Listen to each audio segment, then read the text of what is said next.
Hey guys, welcome to Graduated, welcome to another video. And sorry I've been out a few days. I've been, kind of thinking about stuff about the channel. Like I haven't forgotten. I've been seeing the games. I've been watching some international football. I know there's things to discuss, like the vote of no censure. There's confirmed votes that we need about 60% of the votes for no censure. About the campaign of Sport Mundo Deportivo. About that there's fake votes in there and stuff like that. The typical. They didn't do this with Laporta, but obviously to defend Bartomeu and Sandro Rosell, obviously all the time. I wanted to make a video, honestly. I was heavily debating between doing a video about what Susana Wash and Felix Magath had to say about Guardiola. The typical. Guardiola is useless. Guardiola, it's past it. Guardiola cannot win without Messi.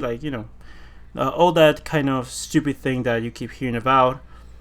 Also, I was trying to stay away to kind of not make a response video, because the last video that I made about Rivaldo, or more about the Rivaldo comments about Dembele that were still utter crap. Some people get very mad at me in the comment section. I don't mind. You guys can say whatever you want. I didn't block you if your comments don't show up. It's just that I have them set up so if you do say things that are way out of line, you're gonna auto like they're not gonna appear on the comment section, because trying to keep this space as healthy as possible. You can say whatever you want, but if it exceeds the rules, the limitations that YouTube has set up, you will not appear. Again, if you guys want to talk to me about anything, it could be an insult, it could be an argument, you could just talk to me about anything, football related. Do it over my DMs on Instagram. I encourage you to do that. There's some people saying some stuff about Rivaldo that because I haven't seen him his whole career, that I don't know anything. Guys, I haven't seen the whole career of Rivaldo, but I've seen enough, and I know of enough. Like, I've heard of people that are way older than me that know what Rivaldo did, and I never said that Rivaldo was a bad player. Obviously, he's one of the greatest players of all time.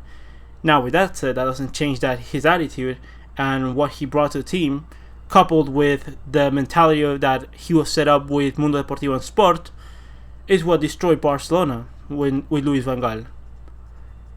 But with all this said and done, I wanted to get into today's video, because we're 3 minutes into the video and I haven't even started talking about the topic.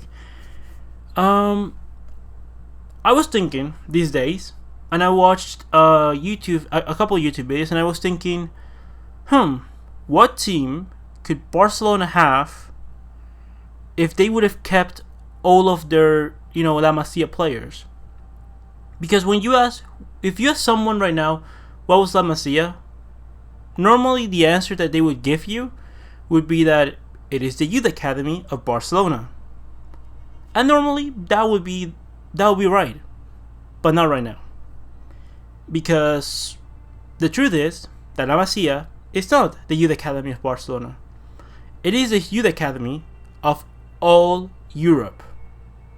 The academy of all Europe. And I'll explain to you why that's the case.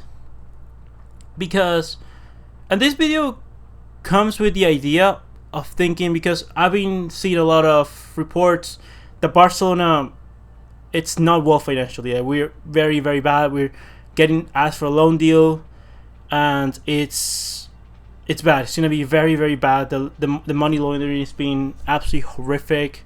The next board and president are gonna have it really tough. I thought that at the beginning we could have signed someone like Mbappe, making a sacrifice, maybe like signing Mbappe and not signing for 1 or 2 summers, or like making very, very little signings for 1 or 2 summers. But it seems like that's not even going to be possible, which in normal cases it should be. And the team that I came up with, this is a team that would cost Barcelona a total of 0 million euros if we would have done things well since 2012. And the team is like this, as you're seeing on screen. Onana in net, Bellerin, Piqué, Bartra, Jordi Alba, a midfield of Sergio Busquets, Thiago, and Riqui Puig, and up top, Ansu Fati, Adama Traoré, and Lionel Messi. In the bench, we will have the likes of Masip, Sergi Roberto, Eric Garcia, Ronald Araujo, Alejandro Grimaldo. In the midfield, we will have Oriol Romeu, Rafinha, Luis Alberto. And up top, we will have the likes of Take Kubo, Dani Olmo, and Mauro Icardi. Alright, with that said, and I'm forgetting about other names obviously, there is the likes of Deulofeu, Keita Balde, Cristian Tello, what else? We have Sergi Samper, like Monchu, Collado, like there is a plethora of names. Carles Aleñá, like I just said a few names just to name a few. But this is a squad of 22 players that if Barcelona would have done things right, it would be a total of 0 million euros for this team. And you're telling me, well, that team is lacking in some areas. Yes, but this team has cost you 0 million euros. And not only has cost you 0 million euros in signings, in transfer fees, but the wages that these players will be receiving is way less than those of Rakitic, than those of Vidal, Neymar, Suarez. Like, the wages that these players will be receiving will be considerably less. You would have a team that is fully from La Masia, that know each other, that have played with each other at some point, that know the way that we play. So there is little to no adaptation time needed for them to get into the first team. And I say this because when you think about it, who do you think is the last player from La Masia that actually was promoted to the first team and stayed in the first team? Because I know that we promoted Munir, we promoted Sandro, we promoted right now Riqui Puig, Aleñá. Like, we promoted a bunch of players, but who of them is actually got a chance to stay in the first team? That player is Sergi Roberto. That was 8 years ago that he got promoted to the first team. 8 years ago. In 8 years, we have not been able to keep a player in the first team from our youth academy. And in all that time, we spent over 1 billion euros, or 1 or 1.3 billion euros in signings for players that right now are not at the club. That yes, most of them and some of them gave really good performances and really good stuff for Barcelona. But that's 1 to 1.3 billion euros that we're not getting back. I'm talking about the likes of Neymar, Suarez, Rakitic, Vidal, Paulinho, André Gomes, Denis Suarez, to name a few, Lenglet, Umtiti. And I'm not saying that these are bad players. All of them are really good players. Even the likes of André Gomes, Lucas Dean, Junior Firpo. Like, I defend most of these players. Pretty much every player that's come to Barcelona, it's been a good player. But not necessarily a good signing. Because for what we did with Denis Suarez and André Gomes, of having them as bench players, couldn't the likes of Luis Alberto and Rafinha do the job? Did Sergi Samper and Oriol Romeu really didn't have a chance to play 10% or 15% of the minutes while Sergio Busquets play most of the minutes at Barcelona?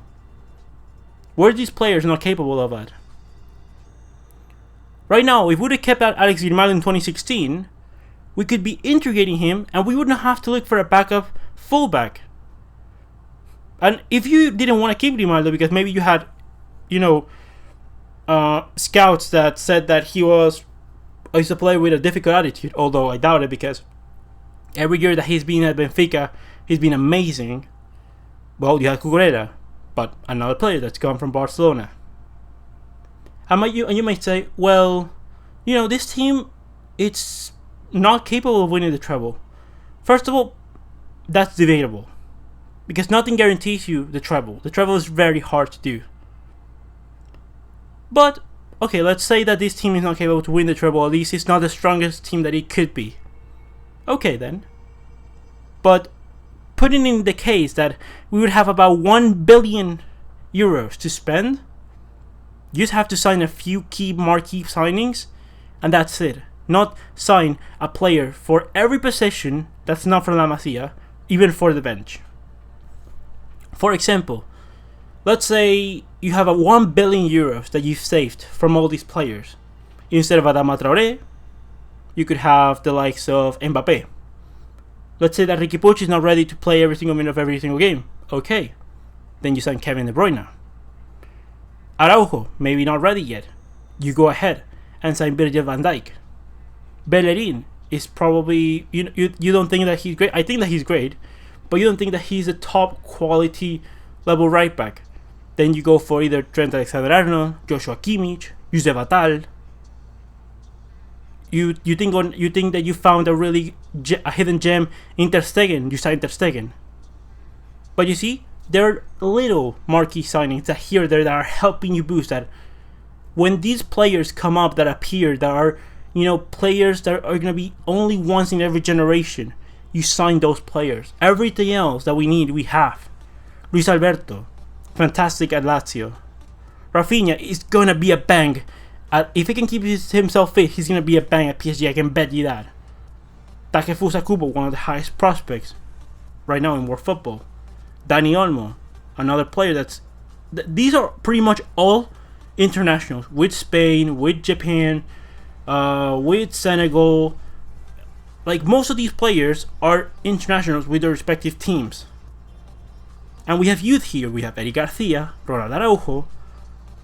Like, we would have already the backup to Jordi Alba, who Jordi Alba is still really good. But we have a backup in Grimaldo.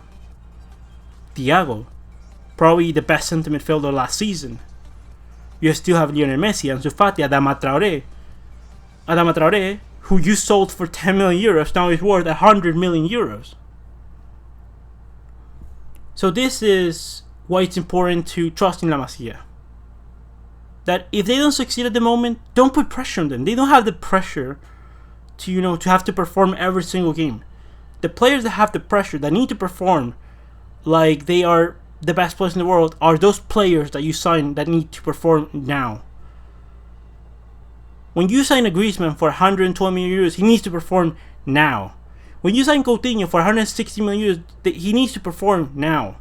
If you sign Ousmane Dembele for 140 million euros, he needs to perform, yeah, but you understand that also you signed him when he was 20 years old instead of Coutinho when you signed him when he was 26, 27, Griezmann when he was 28, 29, because there's a gap, a difference.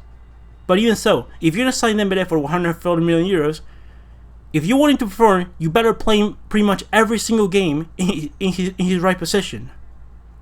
Because otherwise, you're not going to get the best performance out of him. Or any performance out of him at all. Wouldn't this team really be better? Like, couldn't we have done this? And the Barcelona fans would love this.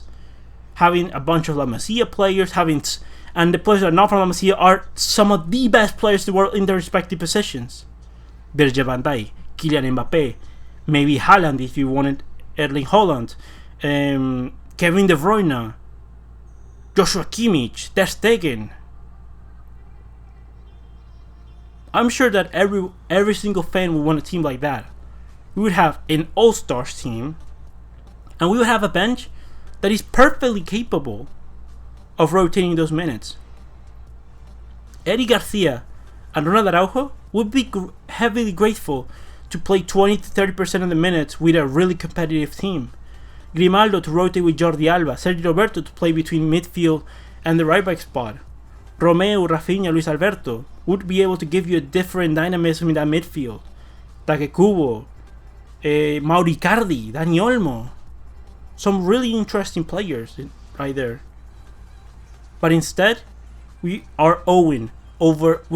By the end of the year, by the end of this year, by 2021, June 2021, we're gonna be 0 over 1.4 billion euros, and we would have already earned 700 million this season.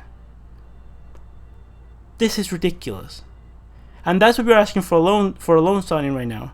We're asking for a loan from the bank, from Goldman Sachs, because Bartomeu wants to leave everything prepared. Like he needs to clean up, because by the beginning of your presidency, you're given, you're given what you're able to spend, and you can leave a little bit of debt. I believe it's about 100 million euros of debt to the club per session. So per 5 to 6 years, you can leave the club with 100 million euros total over your 6-month period.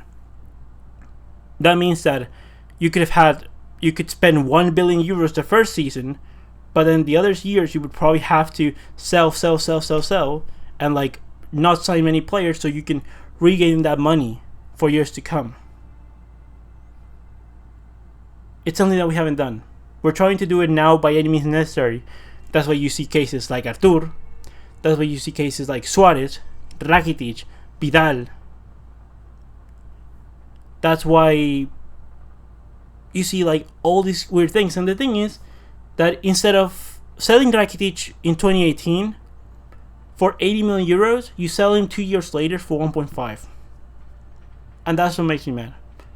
Because we're doing things that are not helping us at all. Anyways, that's what I wanted to say for today's video. Leave me your opinions, guys. If you guys want to talk to me, I repeat, DM me on Instagram or follow me on Twitter.